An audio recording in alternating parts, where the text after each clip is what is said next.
भगवद गीता अध्याय 5 श्लोक 1। अर्जुन बोले, हे कृष्ण, पहले तो आप कर्मों के संन्यास की बात करते हैं और साथ ही साथ में कर्मयोग की तारीफ भी करते हैं। प्रभु, आप सीधे सीधे जो मेरे लिए फायदेमंद है वो बताइए। दोस्तों, कहीं जाने के लिए जब आप रास्ता पूछते हैं और अगर आपको 2 रास्ते बताए जाएं, तो आप कहते हैं, भाई जो रास्ता आसान है वो बताइए, जहां से मैं जल्दी अपनी मंजिल पर पहुंच सकूं। सीखने वाले को अधिकार होता है कि वो सिखाने वाले से कहे कि मुझे सही सिखाएं या सही प्रश्न का सही उत्तर बताएं। हम भी अर्जुन की तरह हमेशा ऐसी ही हालत में होते हैं दोस्तों, जहां हमें सही जवाब नहीं पता होता, और अर्जुन की तरह हमें भी जवाब पाने से कभी पीछे नहीं हटना चाहिए। भगवद गीता अध्याय 5 श्लोक 2। श्री भगवान कहते हैं, कर्म संन्यास और कर्म योग ये दोनों ही फायदा पहुंचाने वाले हैं, लेकिन इन दोनों में कर्म योग साधन आसान होने की वजह से बेहतर है। दोनों रास्ते मंजिल पर पहुंचाएंगे, लेकिन एक रास्ता मुश्किल है। इसमें जगह जगह पर नदियां, नाले, पहाड़ और खाइयां आएंगी, लेकिन दूसरा रास्ता इससे कहीं आसान है, और ये रास्ता है कर्म योग का। कर्म योग वो रास्ता है जो हम में से हर कोई हर समय कर सकता है। इसके लिए कोई खास बड़ी तैयारी नहीं करनी होती दोस्तों, बस अपनी रोजमर्रा की जिंदगी को निष्ठा और कर्तव्य के साथ जीना होता है। भगवान श्री कृष्ण भगवद गीता अध्याय 5 श्लोक 3 में कहते हैं, हे अर्जुन, जो पुरुष न किसी से जलन रखता है और न ही किसी वस्तु को पाने की इच्छा रखता है, ऐसे कर्म योगी को सन्यासी समझना चाहिए, क्योंकि ऐसे लोग जो मोह और क्रोध से छूट जाते हैं, ऐसे लोग संसार के बंधन से मुक्त हो जाते हैं। उन्हें या तो कुछ पाने की इच्छा होती है, जैसे धन, शोहरत, या ऐसी हालत जिससे आप नफरत करते हैं और निकलना भी चाहते हैं। जब इस तरह के दुनिया के बंधन में फंसे होते हैं तो और कुछ नहीं कर पाते, बस हंसते ही चले जाते हैं। लेकिन जैसा कृष्ण कह रहे हैं, अगर आप दोनों को छोड़ सकें, ना ही इच्छा हो और ना ही किसी के लिए नफरत, तो आप ऐसे कर्म योगी हैं जिसको सच्चा सन्यासी माना जाएगा। भगवद गीता अध्याय 5 श्लोक 4। कुछ लोग ऐसा मानते हैं कि सन्यास और कर्म योग से अलग अलग फल मिलता है। कृष्ण ऐसे लोगों को मूर्ख बता रहे हैं। दोनों 2 अलग रास्ते हैं दोस्तों। जिसकी डेस्टिनेशन है वो परमात्मा, जिसमें हमें एक दिन मिल जाना है। सन्यासी उसे मत मानिए जो गेरुए कपड़ों में दुनिया को छोड़ भिक्षा मांग के जिंदा रहता है। असली सन्यासी वो है जिसने अपनी फीलिंग्स पर विजय पाई है, जो अच्छे और बुरे को एक जैसा समझता है। और कई ऐसे हैं जो कर्म योग में रहकर भगवान को पाना चाहते हैं, वो भी गलत नहीं है। आपको अपना रास्ता स्वयं चुनना है। भगवद गीता अध्याय 5 श्लोक 5। परम धाम यानी सदगति, फाइनल डेस्टिनेशन, ज्ञान योगियों को भी प्राप्त होता है और कर्म योगियों को भी। इसलिए समझदार को ज्ञान योग और कर्म योग को एक ही समझना चाहिए।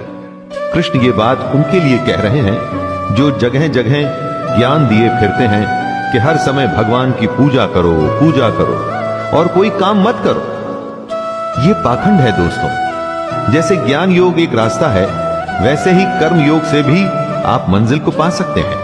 इसमें ध्यान देने की बात यह है कि कृष्ण कभी भी परिवार को छोड़ने की या अपने कर्तव्य को छोड़ने की बात नहीं करते। भगवद गीता अध्याय 5 श्लोक 6। कृष्ण अर्जुन को कर्म योग की अहमियत को समझाते हुए कहते हैं कि सन्यास का अर्थ है, अगर ज्ञान योग में भी कर्म योग का सहारा लोगे, तभी तुम दुनिया के पचड़ों से ऊपर उठ के और सच्चाई को जान पाओगे। और अगर तुम्हें सच्चाई को जानना है तो अपने आप को कर्तापन यानी कि अहंकार, जैसे कि मैं हूं, मैं ही करता हूं, इसे छोड़ना होगा। और इसे कैसे छोड़ा जाए? अपनी इंद्रियों को वश में करके, फल की इच्छा को पूरी तरह से त्याग करके, कर्म को करके उसे भगवान को सौंप के अहंकार छोड़ा जा सकता है। अगर आपने ज्ञान योग का सहारा लिया, तब भी ये कर्म योग तो आपको करना ही होगा। तो फिर सीधे कर्म योग ही क्यों न किया जाए? भगवद गीता अध्याय 5 श्लोक 7। यदि नदी के पानी को आप चाहे घड़े में भर लें, वो रहेगा तो पानी ही। ऐसे ही हम भी उस परमात्मा में से निकले हैं, उसका अंश है हमारी आत्मा। बस इसी को हमने समझना है। और वो कैसे होगा? कृष्ण उत्तर देते हैं कि जिसका मन अपने वश में है, जिसने इंद्रियों को जीता है और जो अंदर से एकदम शुद्ध है, ऐसा कर्मयोगी कर्म करता हुआ भी कर्मों के चक्कर में नहीं पड़ता। और जब कोई इस अवस्था में आ जाता है, तब उसका सामना होता है उसकी अपनी आत्मा से। दोस्तों, दुनिया का सबसे बड़ा सच यही है और इसी को जानने का ही ये सारा खेल है। और यही बात कृष्ण अलग अलग तरीके से समझा रहे हैं। जो सच्चाई को जान चुका है, जिसे ज्ञान प्राप्त है, वो सांख्य योगी देखता है, सुनता है, स्पर्श करता है, सूंघता है, खाना खाता है, सोता है, सांस लेता है, बोलता है, सब कुछ करता है जो मैं और आप करते हैं। लेकिन उस ज्ञानी और हम सब में एक बहुत बड़ा फर्क है दोस्तों। वो ये कि सब कुछ करते हुए भी वो जान रहा है कि ये वो नहीं, कोई और कर रहा है। वो खुद को इस सब को करने वाला नहीं मानता, वो इस सब के पीछे ईश्वर को मानता है। अपना हर कर्म वो भगवान को सौंप देता है। हम ये समझते हैं कि हम अपनी दुनिया को चलाने वाले स्वयं हैं, परंतु यही फर्क है हम में और ज्ञानी में। कमल के फूल को ध्यान से देखिएगा दोस्तों, वो होता कीचड़ में है, उस पर से पानी आता जाता रहता है, लेकिन उसका पत्ता हमेशा सूखा ही मिलेगा। कीचड़ में रहकर भी वो उसमें लिप्त नहीं होता। यही समझदार की निशानी है। ऐसे ही इंसान को ज्ञानी कहते हैं, जो इस दुनिया में रहे, अपने सारे कर्म कर्तव्य निभाए, लेकिन उसमें लिप्त ना हो, इनके चक्करों में ना फंसे। जिम्मेदारियों से आप बच नहीं सकते दोस्तों, उनसे भागना कायरता होती है। जिम्मेदारियां तो हमें निभानी है, दुनिया के सारे काम करने ही पड़ेंगे, लेकिन ये काम ऐसे करने हैं जिसमें हम फंस न जाएं, जैसा कि कृष्ण बता रहे हैं। कर्मयोगी आखिर क्या होते हैं, जरा उन्हें समझने की कोशिश कीजिए दोस्तों।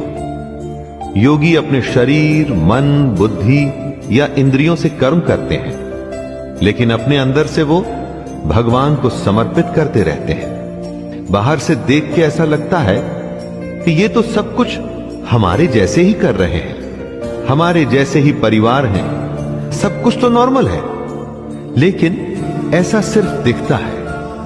योगी अंदर से एकदम शांत और गंभीर होता है, क्योंकि वो अंदर की आत्मा और परमात्मा का संबंध जान चुका है। इसके बावजूद वो सारे कर्म करता है। कर्म योगी को और समझाते हुए कृष्ण कह रहे हैं कि कर्म योगी कर्मों के फल का त्याग कर देता है, और इस त्याग की वजह से ही वो भगवान को हासिल कर पाता है।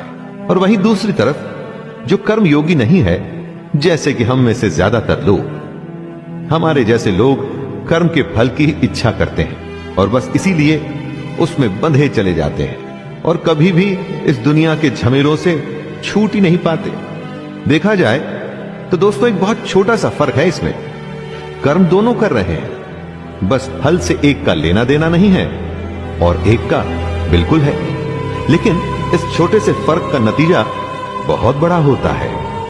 हमारा शरीर एक घर है जिसे 9 द्वारों वाला माना गया है।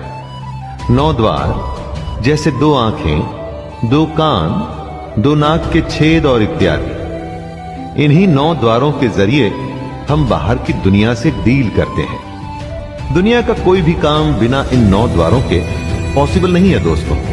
इसी घर में रहता हुआ सांख्य योग वाला सन्यासी देखने में तो हम सबके जैसे सारे काम कर रहा है, लेकिन अंदर से वो एकदम अलग है। उसके अंदर का सब कुछ भगवान से जुड़ चुका है और इसीलिए वो असल में कुछ नहीं कर रहा। वो कर्म में अकर्म को समझ चुका है। खुद को बस जैसे एक माध्यम मान के वो परमात्मा का काम कर रहा है। आदमी का एक तो होता है स्वभाव और एक होती है उसकी प्रकृति। प्रकृति का जैसा असर आपके स्वभाव पर पड़ता है, आप वैसे ही बर्ताव करते हैं। परमेश्वर न तो आपके कर्तापन की न कर्मों की और न कर्म फल के संयोग की रचना करता है। इन सब का संयोग आपके स्वभाव की वजह से होता है। आपका स्वभाव विकृत है या विकसित है, इस पर ही डिपेंड करता है कि आप क्या करेंगे। आपके करने पर कौन सा कर्म होगा और उस कर्म के अनुसार आपको क्या फल मिलेगा। इस सब के लिए खुद को ही जिम्मेदार मानिए दोस्तों। ऐसा मत सोचिएगा कि मैंने तो मेहनत की थी लेकिन भगवान ने ही फल नहीं दिया।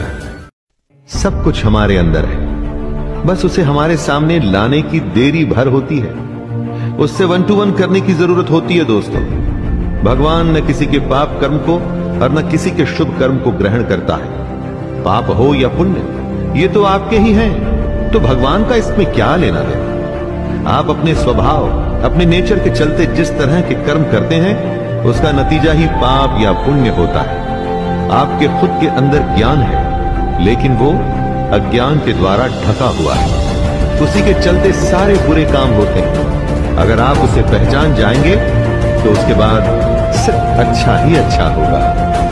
जब अंधेरा होता है तो कुछ नहीं दिखता और प्रकाश होते ही सब कुछ प्रकट हो जाता है। इसी तरह हमारे अंदर के अज्ञान के साथ भी होता है। जैसे ही हमें परमात्मा की सच्चाई समझ में आती है, जैसे ही हम ये समझते हैं कि हमारे अंदर की आत्मा उसी परमात्मा का एक अंश है, वैसे ही एकदम से उजाला होता है। ये उजाला एक नए सूरज के उदय के समान ही होता है। दोस्तों, सबसे बड़ी बात है कि हम अपने आप को सबसे बड़ा ज्ञानी मानते हैं। समझते हैं कि हमें सब पता है। वो गलत है। अरे सबसे पहले ये स्वीकार करिए कि हमें कुछ नहीं पता, तभी रास्ता खुलेगा ज्ञान के आने का, वरना हमेशा ही अज्ञानी रहेंगे। ज्ञान की बातें हो सकती हैं कि आपको बोरिंग लगे, फिलॉसफी या बकवास लगे। ये तो बस सोच है दोस्तों। दुनिया की सबसे सच्चाई को अगर कोई बोरिंग समझना चाहता है तो उसे कोई क्या कह सकता है। कृष्ण कहते हैं कि जिसका मन भगवान के कहे अनुसार चलता है, जिसकी बुद्धि उसे सही राह पे ले जाती है, जिसका ध्यान हमेशा उस परमात्मा में लगा रहता है, ऐसे लोग एक दिन कर्म के बंधन से, जन्म के बंधन से मुक्त होकर उसी परमात्मा में मिल जाते हैं और इसे ही परम गति कहते हैं। दोस्तों, ये कुछ गिने चुने लोगों को ही मिल पाती है। क्या आप उनमें से एक हैं? गीता की इस श्लोक में कृष्ण कह रहे हैं, समदर्शिता यानी कि समान भाव रखना। जो पंडित और चांडाल को या गाय और कुत्ते को, गाय या हाथी को एक भाव से देख सकता है, उसे ही खुद को ज्ञानी कहलाने का अधिकार है। ज्ञान सबसे पहले हमारे अंदर के भेदभाव को खत्म करता है। चारों तरफ यही भेदभाव तो हमें दिखता है। हजारों साल पहले जो कृष्ण ने कहा, उस पर आज तक भी लोग चलने को तैयार नहीं है। अगर ज्ञान हासिल करना है तो अपने अंदर समभाव पैदा करना चाहिए। अज्ञान या अहंकार में किसी को छोटा या बड़ा समझना बेवकूफी है। भगवत गीता में कृष्ण कह रहे हैं कि जिसके मन में समभाव आ गया, उसने जीते जी ही इस दुनिया को जीत लिया। दोस्तों, जिस दुनिया में हम लोग रहते हैं ना, उसमें ज्यादा पैसा, बड़ा घर, बड़ा नाम, शायद इसी को जीत माना जाता है। लेकिन कृष्ण ऐसा नहीं मानते। उनके हिसाब से दुनिया को वो ही जीत सकता है जिसने अपने मन को जीता।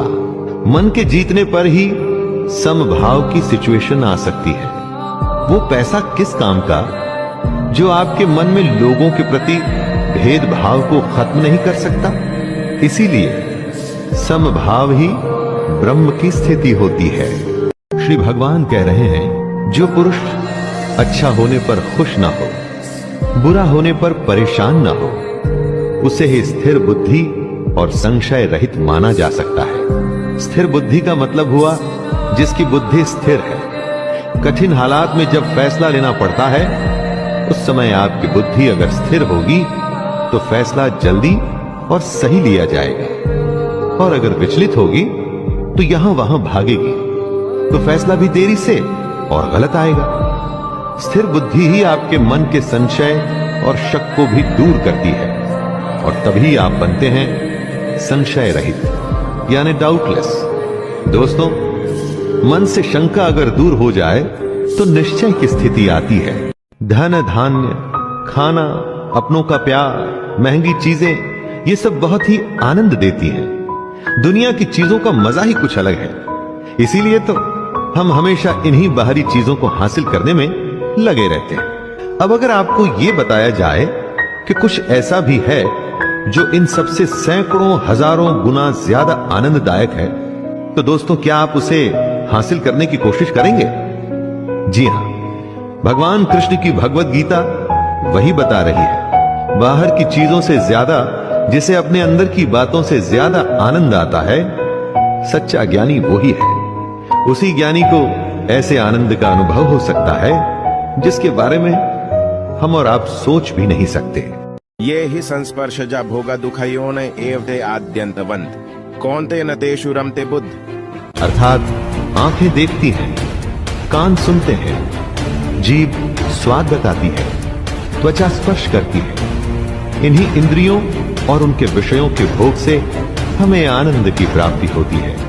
इन्हीं सबसे हमें सुख मिलता है। एकदम गलत। जी हां, एकदम गलत। हम ऐसा समझते हैं कि इन सब इंद्रियों के भोग से हमें सुख मिल रहा है ना। कृष्ण बता रहे हैं कि असल में ये सब इंद्रियों का भोग ही हमारे सारे दुखों का कारण है। इसको टेस्ट करने का भी एक सिंपल टेस्ट कृष्ण बताते हैं। कुछ अच्छा खाने का स्वाद तभी तक है जब तक आप खा रहे हैं। कुछ अच्छा सुनना भी थोड़ी देर तक ही आनंद देता है। इसलिए दोस्तों, इंद्रियों के सारे आनंद नाशवान हैं, यानी कि खत्म हो जाते हैं। इसलिए ज्ञानी पुरुष इन इंद्रियों के सुखों में नहीं फंसते। हम में से जो भी मरने से पहले, इस शरीर के नाश होने से पहले ही अपने काम क्रोध को नियंत्रण में रखने में समर्थ हो जाता है, वही पुरुष योगी है और वही सुखी भी है। कृष्ण कहना चाहते हैं कि समय थोड़ा सा है। समय पूरा होने के बाद तो मर ही जाना है। उसके बाद फिर कोई दूसरी योनि मिलेगी, शायद कुत्ते की, पक्षी की, गधे की, घोड़े की, किसको पता। तो मरने से पहले ही अगर अपने मन पर विजय पा लोगे, अपने काम क्रोध से पैदा होने वाले भावों को संभाल लोगे, तो तुम्हारा भला हो जाएगा। वरना जन्म और मृत्यु का चक्कर लगा ही रहेगा, लगा ही रहेगा। जो बाहर के सुखों को छोड़ और इंद्रियों के आनंद से बाहर निकलकर अपने अंदर झांकता है, जो अपने अंदर की आत्मा को पहचान कर उसमें ही खुश रहता है, जो अपनी आत्मा की सच्चाई में ही ज्ञान ढूंढता है, भगवान कृष्ण उसे ज्ञानी मानते हैं। बाकी तो बस हैं, और अगर वो भी नहीं होंगे तो कुछ फर्क नहीं पड़ेगा। कृष्ण कहते हैं कि ऐसे ज्ञानी ही ब्रह्म को प्राप्त होते हैं। लेकिन दोस्तों, इन सब बातों का यह मतलब बिल्कुल नहीं निकाला जाना चाहिए कि सब कुछ छोड़ के सन्यास लेना है। अरे कर्म तो करना ही है भाई, उसके बिना तो कोई रास्ता ही नहीं। जिनके सारे पाप खत्म हो चुके हैं, जिनके सब शक ज्ञान द्वारा मिट चुके हैं, जो संपूर्ण प्राणियों के हित में लगे रहते हैं और जिनका जीता हुआ मन अपना काम करते हुए भी परमात्मा में स्थित होता है, वे पुरुष ही शांत ब्रह्म को प्राप्त होते हैं। जैसे लालच में कभी शांति नहीं मिलती, शांति मिलती है संतोष में, उसी तरह से बाहर की चीजों में जो आनंद है वो झूठा है। असली आनंद आपके अंदर है, अपने अंदर, मन में, दूसरों की भलाई में।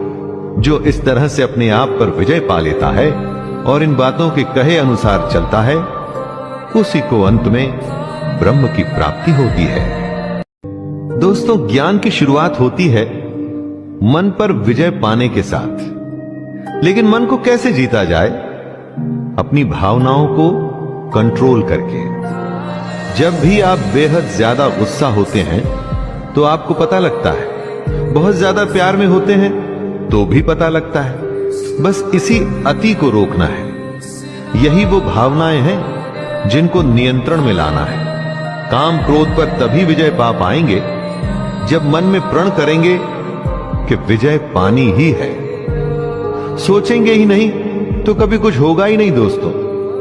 और जिस दिन ऐसा हो गया तो सोच लीजिए आपके अज्ञान पर से पर्दा हट रहा है और आप ब्रह्म के पास हो रहे हैं।